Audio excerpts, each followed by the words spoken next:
Hello, I'm Morgan Jorgensen, the Donor Relations and Events Manager for the Truman Library Institute. Welcome to Home for the Holidays with the Trumans. This is the latest installment in our series of digital programming commemorating the 75th anniversary of Truman's presidency. Tonight, we're joined by Doug Richardson, Chief of Interpretations and Visitor Services at the Harry S. Truman National Historic Site, who will share holiday stories featuring President Truman. Doug, thank you for joining us. At the conclusion of the 40-minute presentation will be a 10 to 15-minute Q&A session. Questions can be submitted during and immediately following the remarks via the Q&A feature at the bottom of your screen. Now it is my pleasure to turn the microphone over to Doug Richardson. Thank you so much, Morgan. Thank you for having me tonight. And on behalf of Superintendent Carol Daig and all of us at Harry S. Truman National Historic Site, thank you for the invitation to spend some time with you tonight as we begin to celebrate a very Harry Christmas. I would like to begin by dedicating this program tonight to those of you watching and listening. I know that the year 2020 has been, for many, a very difficult year. And so many have faced so many struggles this year. So for those who have had struggles in 2020, whatever they are, please know that we hold you very close to our hearts. And I hope that what we talk about tonight perhaps will allow you to maybe forget about 2020 a little bit, and as we go back in time and share some wonderful stories.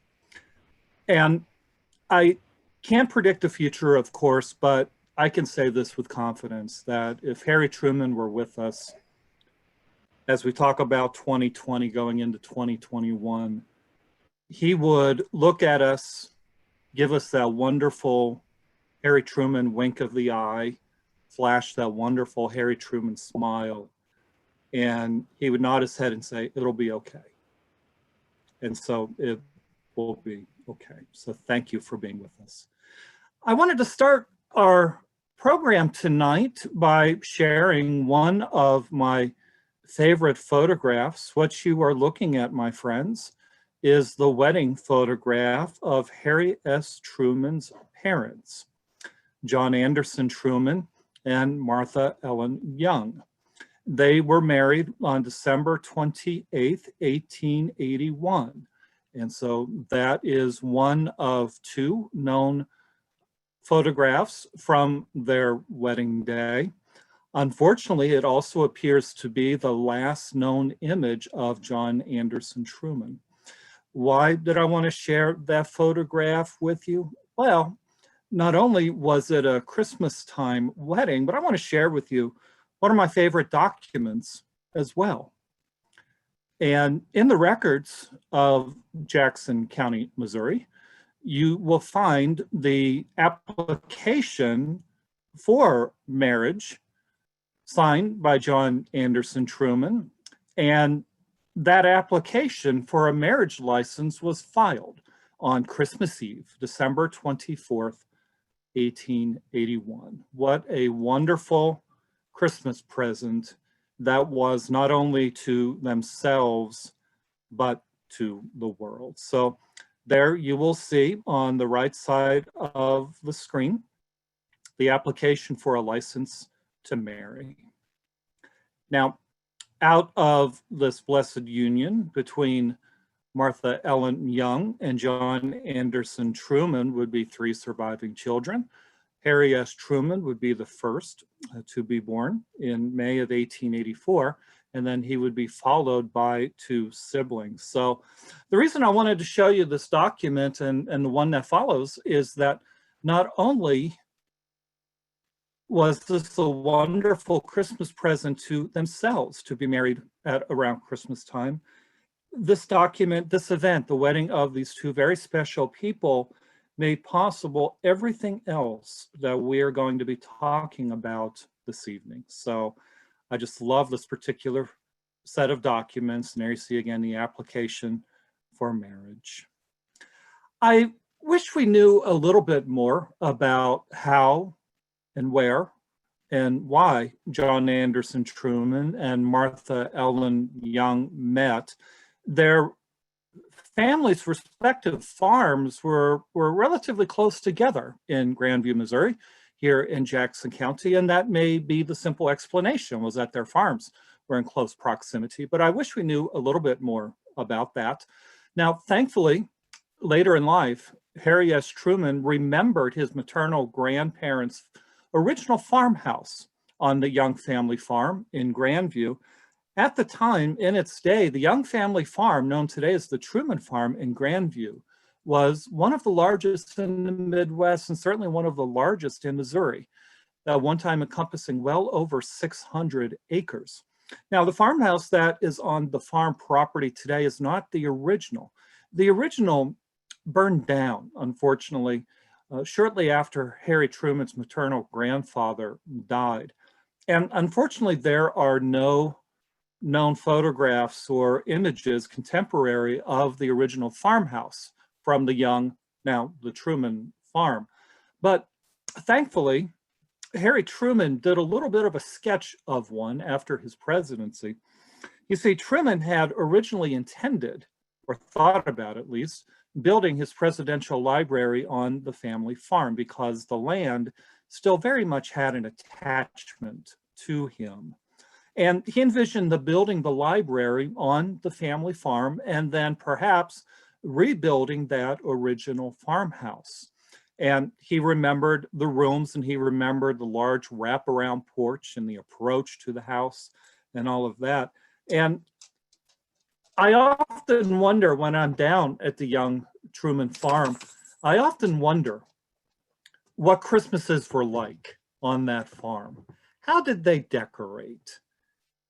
What did the porch look like? What did that original farmhouse look like in the wintertime, all decorated for Christmas? It's fun to think about, and perhaps we'll never know, but I think it's wonderful to think about. In 1890, Harry Truman's mother and father moved the family to Independence. And they moved to Independence so that the children would have the opportunity for better schools. And the Independence schools were known as some of the best in the area. So they moved to Independence in 1890.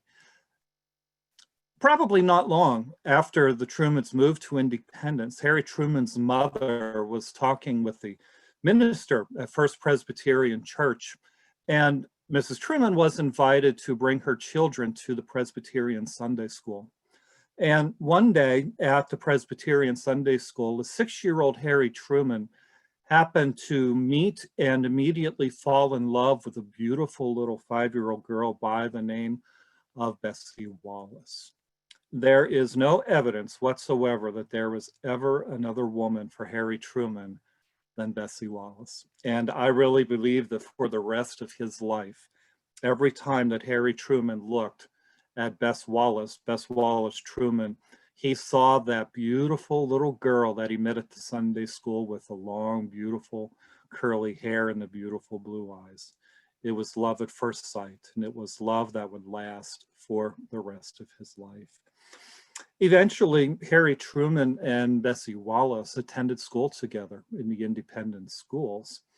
And again, I often wonder, much as we went through school, many times we were put into holiday plays and programs and concerts. And I often wonder what a young Harry Truman and what a young Bessie Wallace did in school performances at Christmas time, at the time of the holidays. And perhaps we'll find some documents that give us a little bit of an insight into that. Harry Truman and Bessie Wallace graduated high school together in 1901. And then their lives sort of diverged for a while.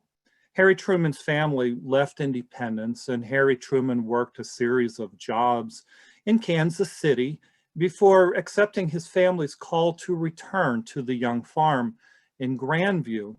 Harry Truman's parents became part owners of the farm in Grandview, and they needed Harry Truman's help.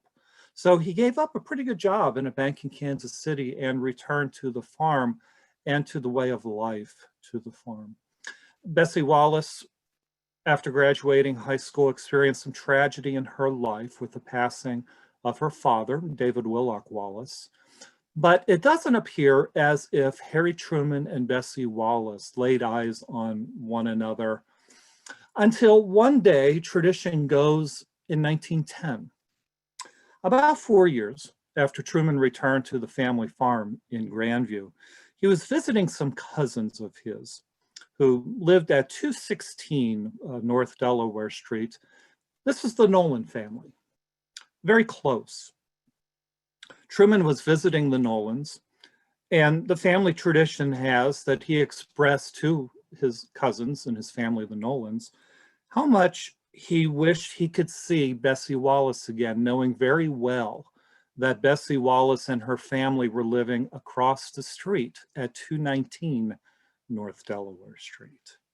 Well, Harry Truman's cousins, Ethel and Nellie Nolan, helped make it possible for Harry Truman to see Bessie Wallace again. You see, the family tradition has that the Nolans had in their temporary possession a cake or a dessert plate that needed to be returned to 219 North Delaware Street.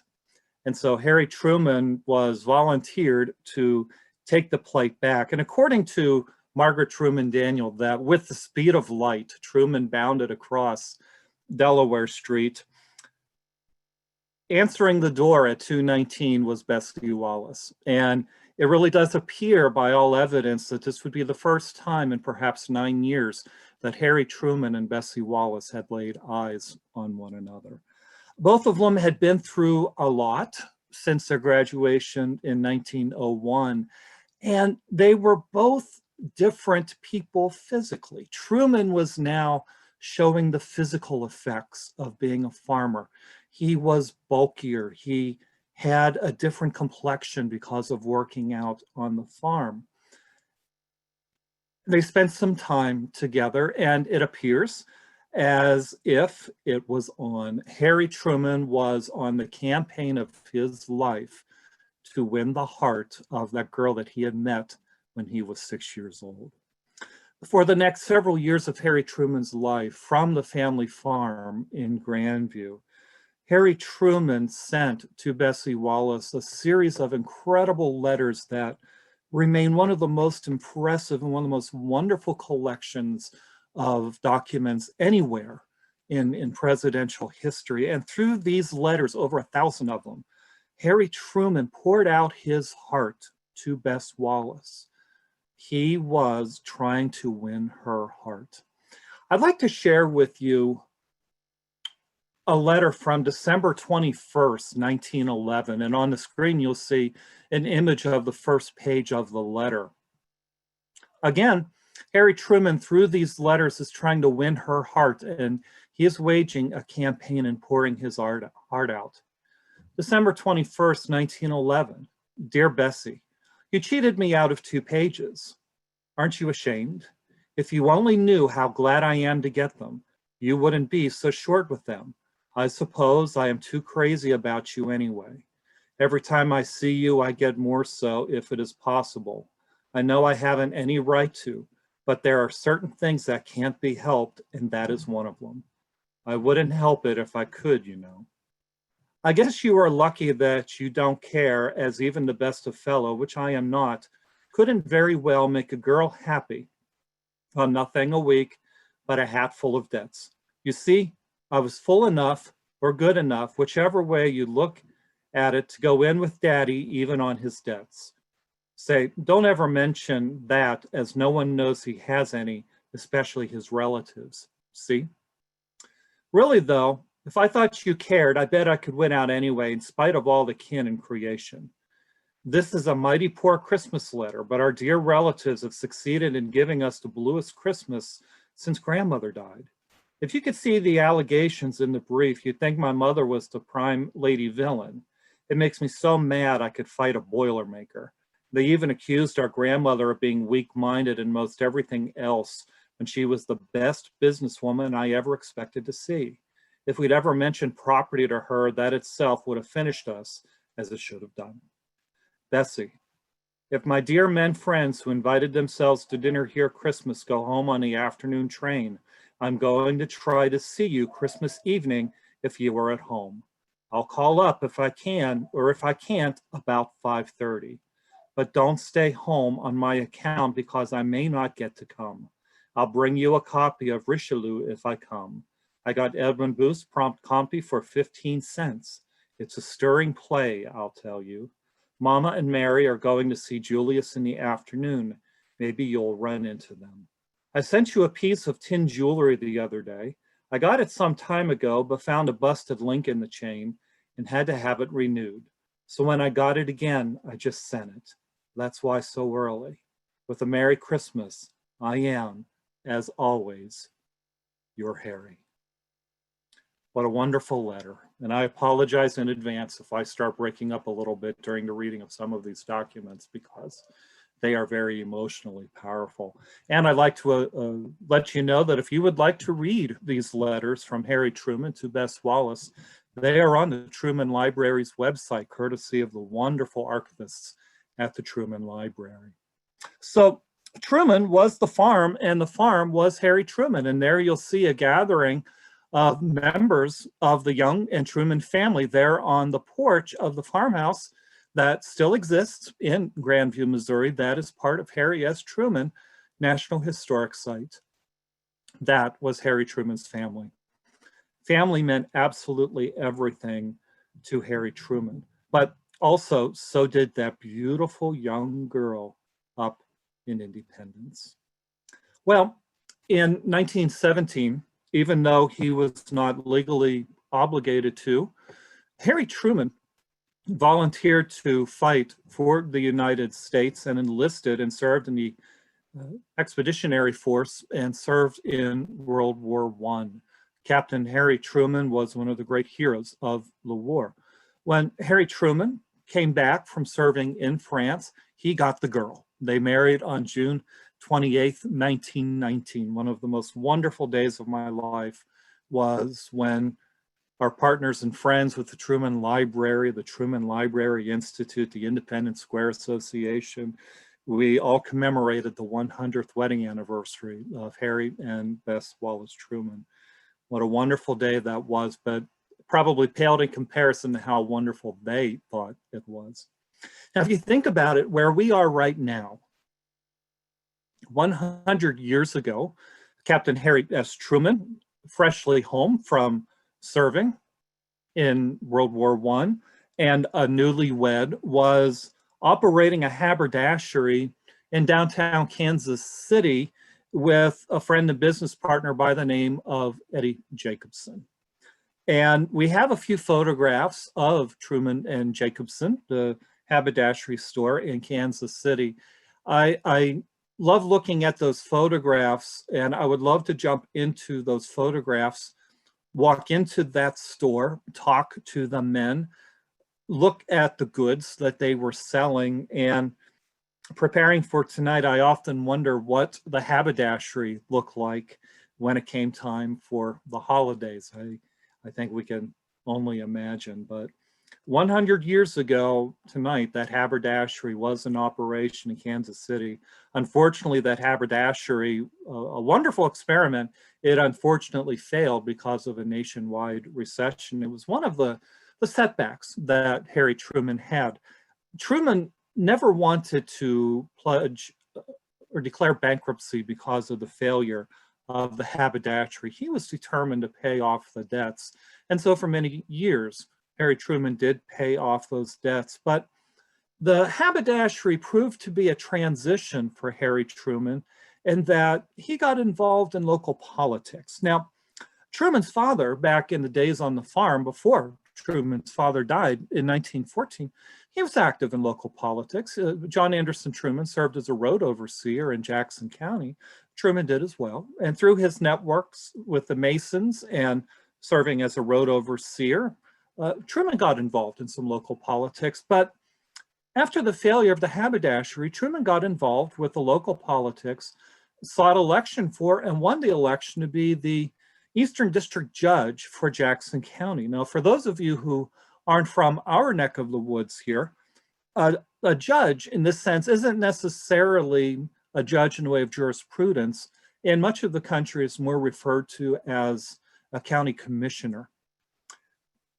Truman really loved being a county judge. He loved the politics, he loved helping people, and quite honestly, he loved the steady job.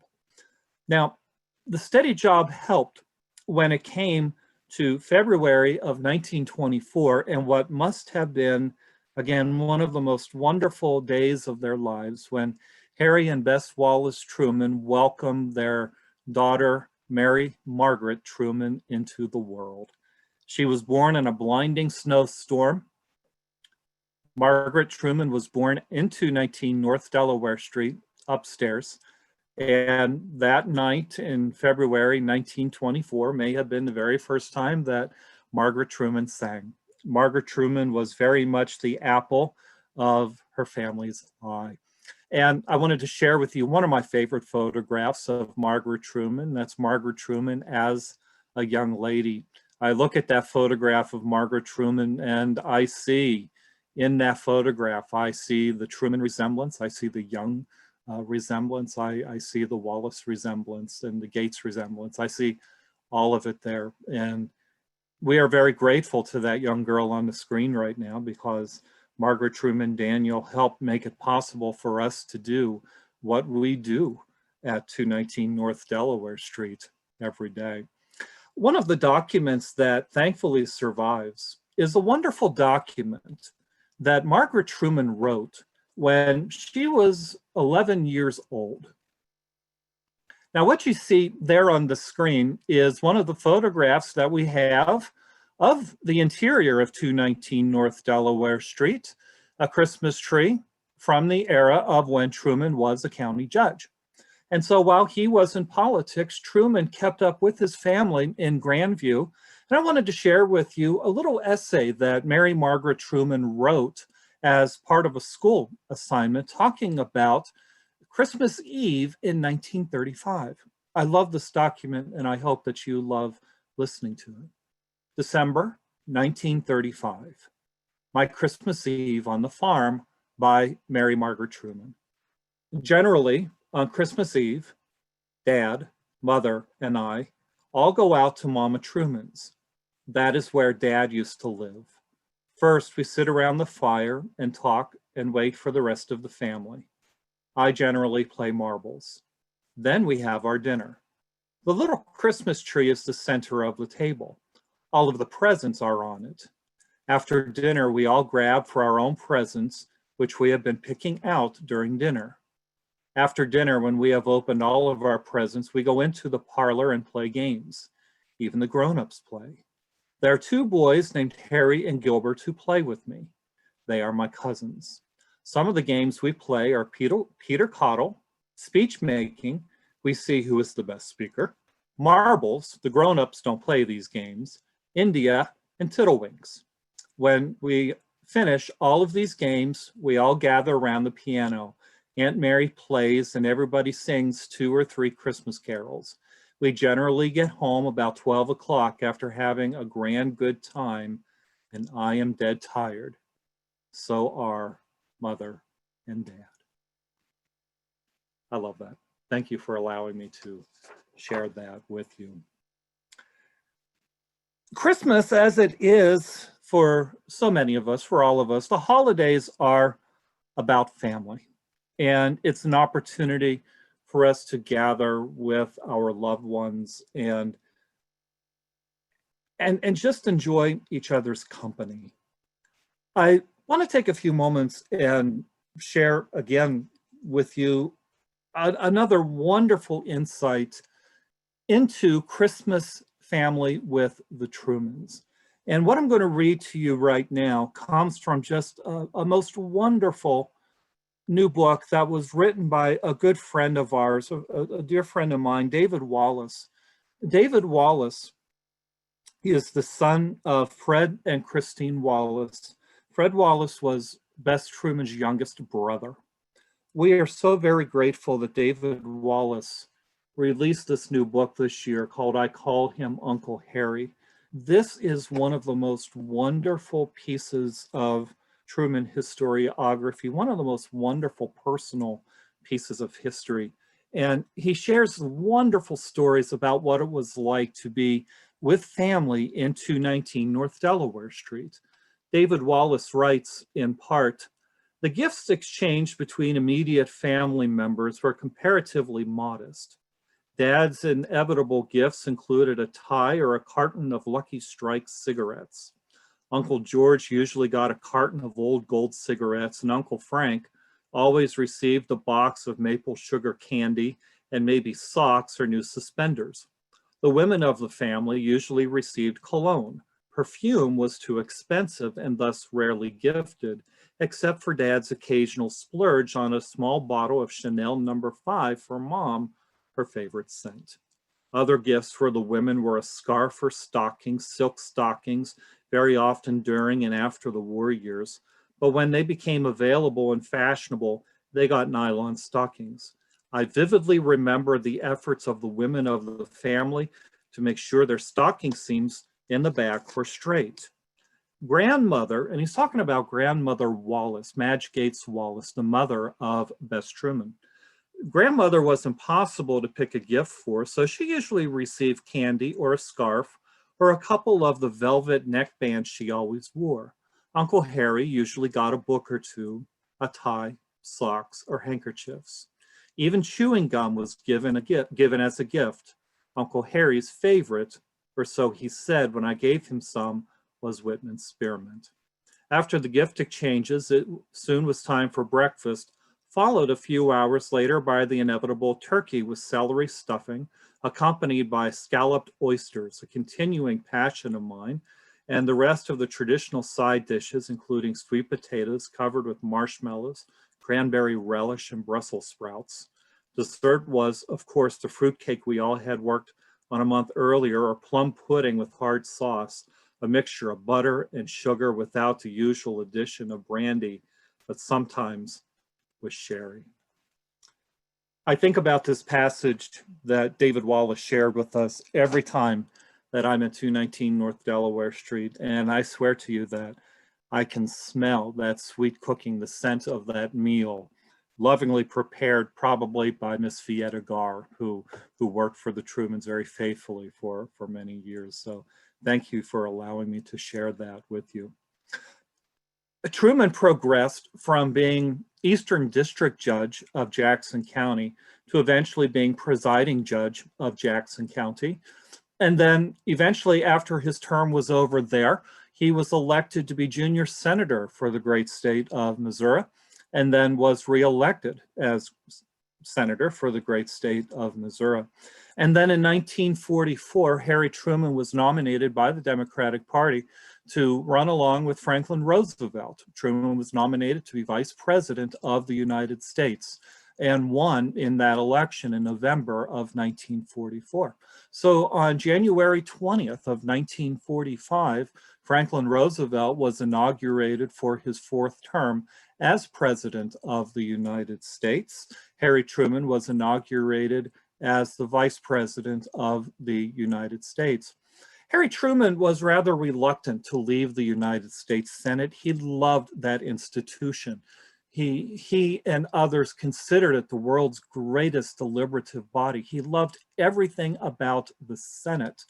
And if there was a blessing to Truman for being vice president of the United States, is that as vice president, he served as the president of the United States Senate. So he still got to be part of the United States Senate, and he did relish that. Well, in April 12th, 1945, Harry Truman received a phone call after the Senate adjourned for the day, and he was told to come to the White House quickly and quietly. Harry S. Truman's life changed forever. April 12th, 1945. America changed forever. April 12th, 1945. Franklin Roosevelt died in Warm Springs, Georgia. Harry Truman became the 33rd president of the United States. Truman went from being United States Senator to Vice President of the United States to President of the United States in just over 80 days. Truman inherited 2 wars, one in Europe, one in Japan. 1945, what a year. We've been doing so much with our good friends at the Truman Library and the Truman Library Institute and other partners to commemorate the 75th anniversary of all of this. And when we think about 75 years ago this year, all that happened, the death of Franklin Delano Roosevelt that shocked and saddened the country, the man from Missouri becoming president of the United States, the end of the war in Europe, the end of the war in Japan after the use of a new, incredible, and awful weapon. Truman going to Potsdam, Germany, and helping to make decisions with our allies that are still relevant to us today in 2020 and 2021, 75 years later. Truman never wanted to be president of the United States. I really believe, as do many Truman scholars, that Truman would have been contented to remain in the Senate, perhaps do another term, and then come home and be with his beloved in Independence, Missouri. But that was not the set of cards that was dealt to Harry Truman and to his partner, Bess Wallace Truman, and their daughter, Mary Margaret Truman. As we watch the American presidency today, we recognize that the presidency is one of the most important jobs in the world. It's serious business. The President of the United States is responsible for the safety and the lives of hundreds of millions of Americans, and responsible for us on the world stage as well. There's also a lot of ceremonial work that goes along with being President of the United States. And I think President Truman, if he were with us tonight, he would say that some of the ceremonial work wasn't necessarily all that much fun. Some of it could have been. One of the ceremonial things I'd like to share with you today is what you're seeing there on the screen. I love this particular image. Harry Truman, as President of the United States, issued an address on Christmas Eve of 1945, and he lit the tree in Washington, D.C. I'd like to share with you just a little bit of what Harry Truman told the crowd on December 24th of 1945. And this is in part. We are met on the south lawn of the White House. The setting is a reminder of St. Paul's Four Anchors. To one side is the massive pile of the Washington Monument, fit symbol of our first anchor. On the opposite end of Potomac Park is the memorial to another of the anchors, which we see when we look astern of the ship of state, Abraham Lincoln, who preserved the Union that Washington wrought. Between them is the memorial to Thomas Jefferson, the anchor of democracy. On the other side of the White House in bronze rides Andrew Jackson, fourth of our anchors, the pedestal of his monument bearing his immortal words, "Our federal union, it must be preserved." It is well in the solemn hour that we bow to Washington, Jefferson, Jackson, and Lincoln as we face our destiny with its hopes and fears, its burdens and its responsibilities. Out of the past, we shall gather wisdom and inspiration to chart our future course. With our enemies vanquished, we must gird ourselves for the work that lies ahead. Peace has its victories no less hard won than success at arms. We must not fail or falter. We must strive without ceasing to make real the prophecy of Isaiah. They shall beat their swords into plowshares and their spears into pruning hooks. Nation shall not lift up sword against nation, neither shall they learn war anymore. With that message, I wish my countrymen a Merry Christmas and joyous days in the new year. Not only did I think about this passage a lot, preparing to be with you tonight, I thought that some of the words from President Truman's Christmas message in 1945 can perhaps inspire us in 2020 as we start to emerge from COVID-19 and its challenges. But I will share with you, however, Harry Truman was not necessarily a happy man on December 24th, 1945. You see, President Truman was lonely. He was feeling lonely. And you see the photograph there on the screen when he's getting ready to flip the switch and press the button to turn on the lights on the national Christmas tree. If I could jump into that photograph, I suspect that he wished that the great loves of his life were at his side. But Mrs. Truman, Mary Margaret Truman, Mother Wallace, you see, they were all back in Independence at 219 North Delaware Street. They had left Washington to go home a few days early. It was certainly nothing compared to what President Trump has to deal with security and such, but it was pretty intense whenever the president and his family were together with Secret Service protective detail. So the Trumans, Mrs. Truman, Margaret Truman, Mother Wallace, they went back to Independence so that they could have a few days there without much of the oppressive security detail. Mrs. Truman was always one for trying to escape the Secret Service when possible. The downside to them being back in Independence was that here, Christmas Eve, 1945, the President of the United States was lonely. It was a challenge that Truman had struggled with throughout 1945. You see, just a few weeks after Harry Truman became president, in the first week of June of 1945, Mrs. Truman, Bess Wallace Truman, she went home to Independence. So you see, what they were doing some major renovations of 219 North Delaware Street, and Mrs. Truman needed to be there. Mrs. Truman also had her mother and Mary Margaret Truman. So Truman was feeling very lonely in 1945 in June. The letters reflect that. He came home at the end of June 1945, left, and shortly went to Potsdam, Germany, and they were separated again. Truman felt the incredible loneliness of the presidency. Have you ever been surrounded by lots of people, but yet feel lonely?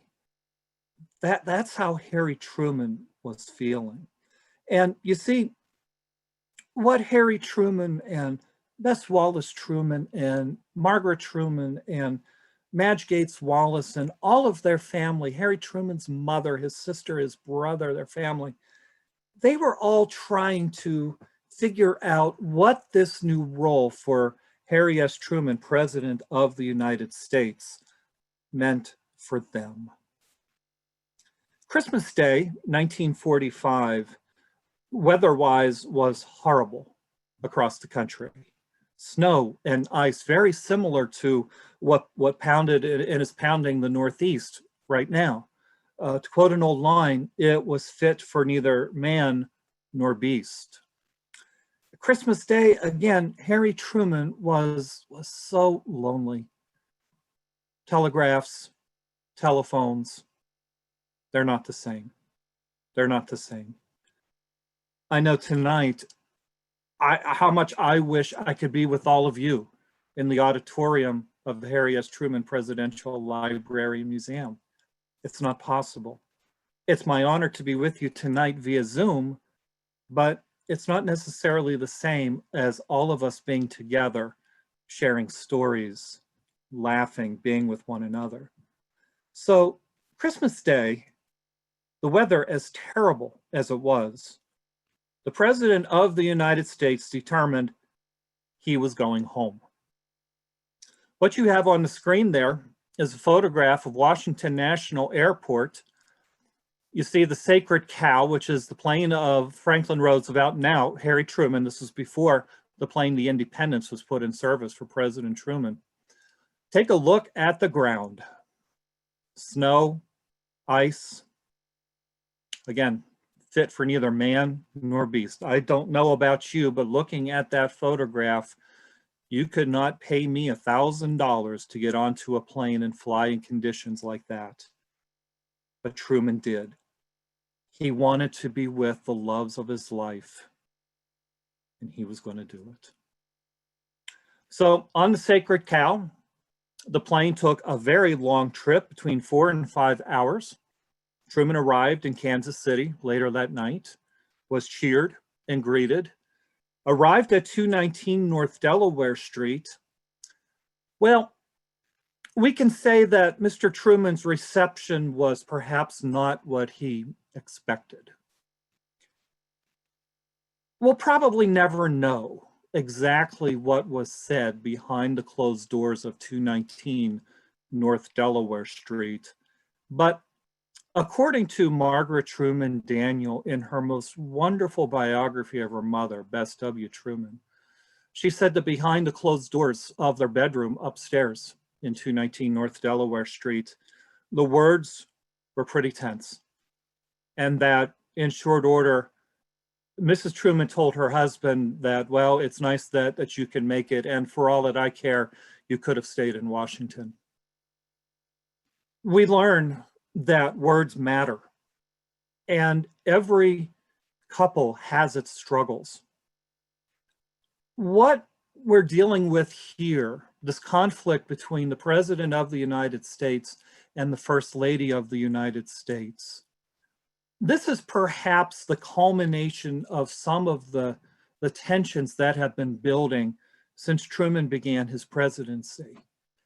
How was the presidency, this job, how was this going to affect the relationship, the marital relationship between these people still so very much in love? Those of us who are married, who have had periods of separation because of work and such, it can be very difficult. Your heart hurts. Well, Truman was in Kansas City in Independence for a few days. It's very interesting when you look at the president's daily schedule for December 25th, 26th, 27th, it just simply says that he's in Kansas City and Independence. But so much more, I believe, went on behind the scenes. He visited his mother and his sister and his brother and sister-in-law and their family in Grandview, gave presents. This on the screen right now is just one of my most wonderful photographs of President Harry S. Truman. This was taken while he was taking some gifts from their home at 219 North Delaware Street to the home of the Nolans across the street at 216 North Delaware Street. I love that photograph, that wonderful Truman smile, the wide eyes open. That's the President of the United States that we all know and love. There are several versions of that photograph taken by some of the photographers who were perched outside on the street. I just love that photograph, but the wonderful smile on the President's face betrays a little bit. Well, on the 28th, Harry Truman returned to Washington, D.C. He had some pressing issues. He had some conflict brewing with his Secretary of State. But Truman sat down and he wrote a letter to his wife.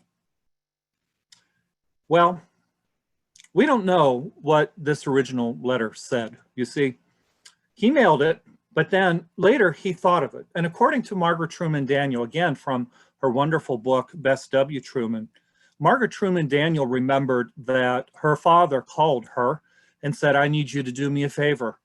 Go over to the post office, retrieve that letter from the postmaster, and burn it. Margaret did what her father asked. Well, not long after that, Truman sat down and he wrote another letter to his wife, which is one of the most interesting in the Truman collection. I'd like to share this with you. This letter shares very much that this was a very human relationship. The White House, December 28th, 1945. Dear Bess, While I'm here in the White House, the great white sepulcher of ambitions and reputations, I feel like a last year's bird nest which is on its second year. Not very often, I admit, I am not in shape. I think maybe that exasperates you, too, as a lot of things I do and pretend to do exasperate you. But it isn't intended for that purpose. When you told me I might as well have stayed in Washington so far as you were concerned, I gave up. Cursed Senator Vandenberg told the Secretary of Agriculture to give all the damned cotton away for all I cared, and then smiled over the phone at Henry Wallace, and I'm afraid hurt Admiral Leahy's feelings by not asking him to go on the boat. At least Matt Connolly said I did, and I called the old Admiral up and asked him to go.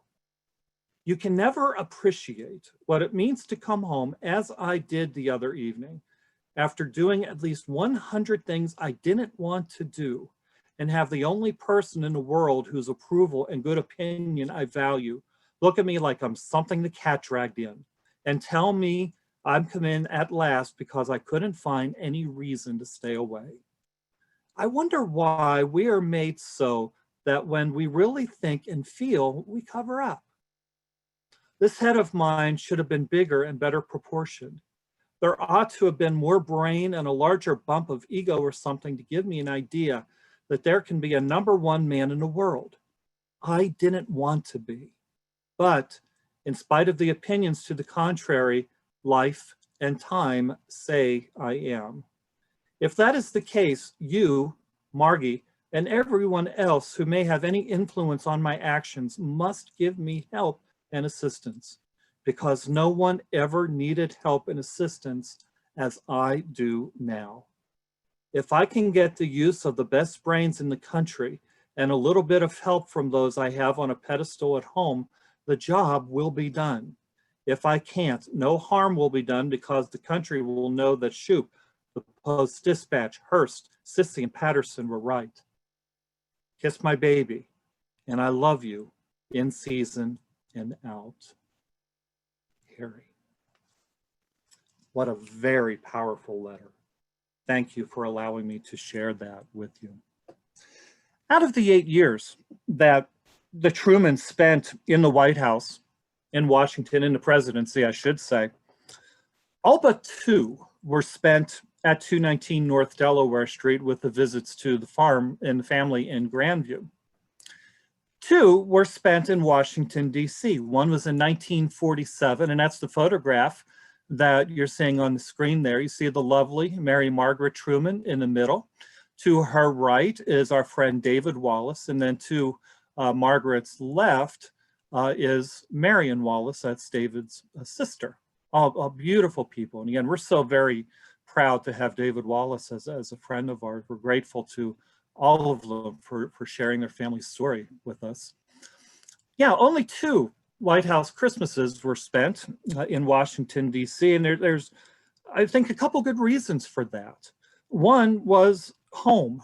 219 North Delaware Street was home. The other was that the Trumans did not live in a White House for several years after the 1948 election, as the White House was being completely rebuilt. There's another wonderful photograph that we have of the Trumans and the family and the Wallaces gathered around the dinner table. And it's all about family. It's all about family. You know, in the days leading up to the conflict between Bess Wallace Truman and Harry Truman on Christmas Day, 1945, shortly before that, Harry Truman was thinking about the community around the White House. He called one of the White House butlers, a fellow by the name of Alonzo Fields. Harry Truman gave him some money out of his own wallet. And he told Mr. Fields, he said, Fields, I want you to go and find an African-American family who is struggling. Find them something to eat, get the children some toys so that they can have a happy Christmas.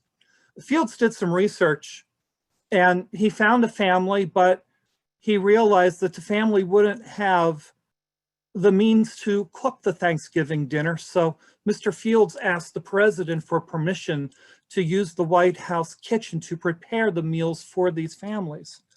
The president agreed. During the 8 years that President Truman was president of the United States, they did this every year. Out of his own pocket, he provided something for needy families in the Washington, D.C. area. Another very human Harry Truman story. I love the photograph that you see there. Now, the one that you're going to see right now is the photograph from the Trumans' last Christmas in Washington, D.C. in 1952. And you'll see in this photograph a big, beautiful Christmas tree, and you'll see the President of the United States. You'll see Margaret Truman, and you'll see Bess Wallace Truman. Again, the family gathered at the White House at 1600 Pennsylvania Avenue. This Christmas had a little bit more of a solemn overtone to it, not because it was the Trumans' last Christmas in the White House, but rather because a few days before, earlier in December 1952, Bess Wallace Truman's mother, Madge Gates Wallace, died. Madge Gates Wallace is one of the most wonderful people in the Truman and Wallace story. You think about it, she was born just a few weeks before the Battle of Antietam in 1862. She lived to see her son-in-law become president of the United States. She lived to see her daughter become First Lady of the United States. She got to live in the White House. She got to sail on the Williamsburg, the presidential yacht. What a life she led. And so it was a rather somber family gathering in 1952. Well, just a few days after that photograph was taken on January 20th, 1953, Harry and Bess Truman came home to independence. They were home. Christmas, the holidays, and family, they all meant a lot to the family. One thing I'd like to invite you to do, the Truman Library has a wonderful YouTube page, and the wonderful archivists have been doing such wonderful work in preserving and digitizing some old films. And many of them that you'll see are some home movies from Margaret Truman Daniel and her husband, Clifton Daniel. And in some of these films that you'll see on the Truman Library's YouTube page, you'll see a very happy former President Truman, a former First Lady Bess Wallace Truman, gathering surrounded by family, sometimes in Independence, sometimes in New York. Please take a few moments and find those. I'd like to close my remarks today and share something with you. I wanted to share with you a recording of President Truman's Christmas message from 1950. It's a wonderful recording. A little bit of context for you. A few months before the Korean War had started, President Truman, under the umbrella of the United Nations, involved America in the Korean Peninsula. So America was again at war, our first major war in what was now being called the Cold War. So our men and women were again overseas, fighting for the ideals that we fight for today. My parents were among those who were part of this deployment in 1950. Maybe some of you were there. Maybe some of you in your families were there. But I'd like to share President Truman's Christmas message from 1950, again, the first Christmas of the Korean War. I would like to dedicate this recording on behalf of the National Park Service, our friends at the Truman Library and the Truman Library Institute. I would like to dedicate this recording to our men and women currently in service, to the families of those in service and those who have served. We appreciate you. We thank you. We dedicate this to you.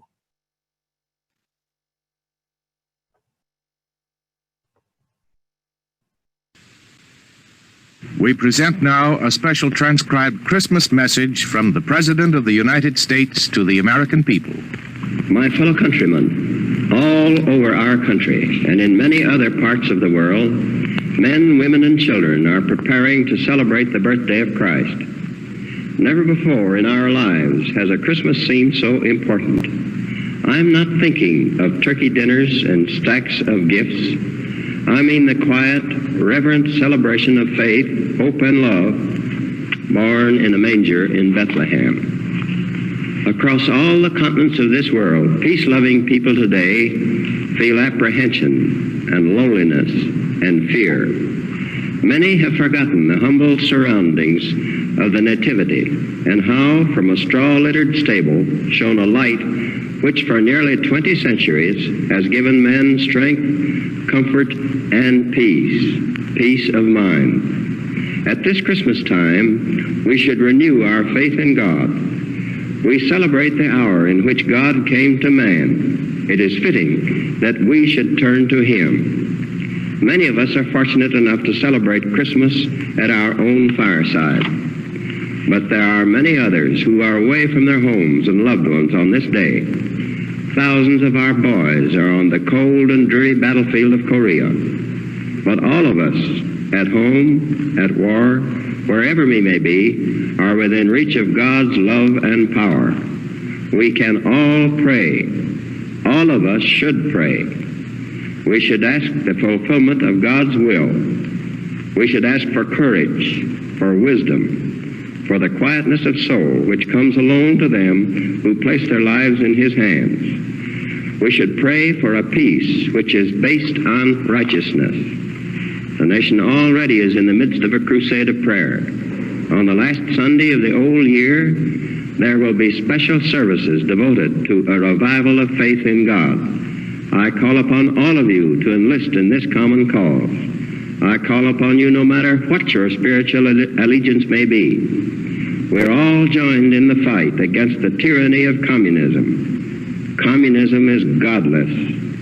Democracy is the foundation of faith. Faith in oneself, faith in one's neighbors, faith in God. Democracy's most powerful weapon is not a gun, a tank, or a bomb. It is faith. Faith in the brotherhood and dignity of man under God. Let us pray at this Christmas time for the wisdom, the humility, and the courage to carry on in this faith. Ladies and gentlemen, you have just heard President Truman's Christmas message to the American people.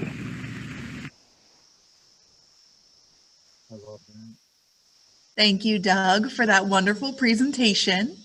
If you have a question and haven't added it to the Q&A feature at the bottom of your screen, please go ahead and do so now.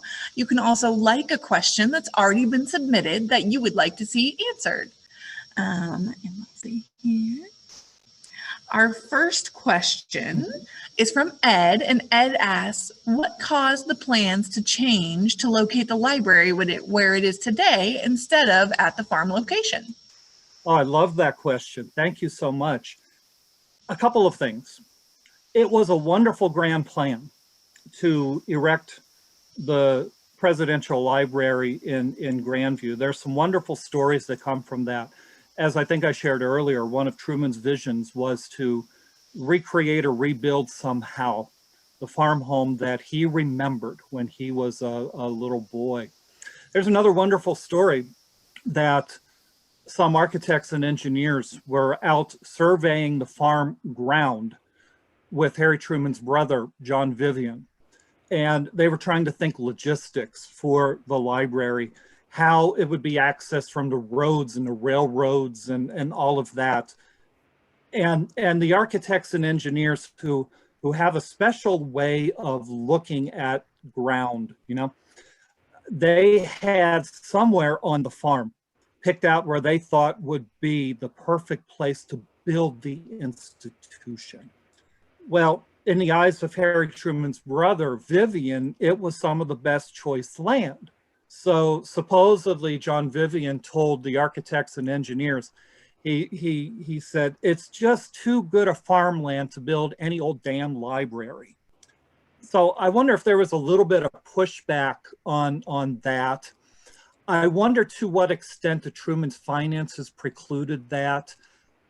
The Trumans, it appears, were able to bank a little bit of their money while living in Washington, D.C., but We know what this is like. Sometimes what goes out financially equals what comes in.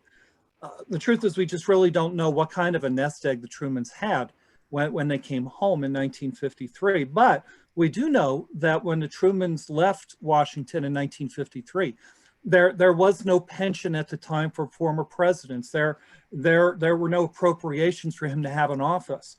Truman had to open an office in Kansas City. He had to hire secretaries and preparing for the memoirs and preparing for the library. This all costs money. So I wonder what finances played in that. But I think most importantly was the city of Independence offered to Harry Truman the ground where the Truman Library is today, which is just so close to the Truman home. I can walk from the Truman home to the Truman Library in about 12 minutes. Truman could aim his car at the library and be there in about 3. I think that's what cinched the deal, was that it was really close to 219 North Delaware Street. Great question. Love it. All right, I'm going to ask one more farm question here. What happened to the farm when Truman was in World War I and then later while he was in Kansas City? I love that. Another wonderful question. Thank you for that. And here I want to raise up on a pedestal Harry Truman's sister, Mary Jane Truman, a wonderful lady. How much I wish I could go back in time and meet Mary Jane Truman. And I want to raise up Harry Truman's mother, Martha Ellen Young Truman. When Truman left the farm to serve in the war, and as I said, he didn't have to. He was over the age of the draft. He was the primary person responsible for the farm now that his father had died. His father died in 1914. Truman had no legal or ethical obligation to serve in the war, but like so many, he wanted to fight for Missouri, fight for America. So as Truman went off to war, the operations of the farm fell largely into the hands of his sister, Mary Jane, and she did a terrific job. One of the challenges that the Truman had, you see, when Harry Truman's maternal grandmother died, in her will, she left the farm to the Trumans, and that caused a legal conflict that financially drained the Trumans. You might have picked up a reference in the letter that I read from 1911. The legal fees from the battle with the other young members of the family were quite intense. So the Trumans, some years it appears as if they were doing okay on the farm financially, some years not. It's one of the reasons I think why Truman was out trying to explore other endeavors with oil and zinc and things like that. But while Truman was in war, Mary Jane did, I think, a fantastic job from the records that we have. But what you started to see was a transition in the Truman family farm. They always had hired hands and help to take care of the operations at the farm. But what you saw after Truman left, and then especially after Truman married and decided to live in Independence in his in-laws' house, so 219 North Delaware Street, was the farm stopped being as much of a producer of income and became more of a home, if that's any sense. Now, there's sort of a tragedy to this in that the lawsuits that resulted from Grandmother Young's will, again, like I said, it caused very serious problems for the Truman family, to the point where Harry Truman's parents and his mother especially had to mortgage the property. And I'm sure many of us today are stressed about mortgages. Sometimes they can get out of control. Well, the one on the farm just started to snowball.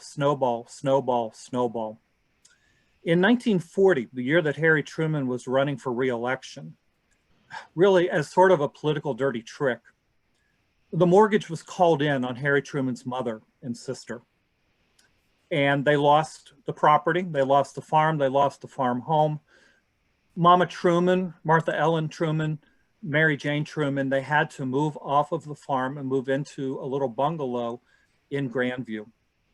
It wasn't until after Truman became president that with the help of some friends, he was able to buy the property back. Now, Harry Truman's brother, John Vivian, to an extent, they went back to farming parcels of the land. Jump into the 1950s. The Trumans, Harry and Bess Truman, were not necessarily financially set. Now, Truman did make a deal with Time and Doubleday to do his memoirs, but according to Margaret Truman, he paid almost 70% of what he made in his memoirs in taxes. So the Trumans, it really appears, based on the income taxes, the Trumans are struggling. In 1953, Truman went from a presidential salary of $100,000 a year down to an Army pension of just over $100 a month.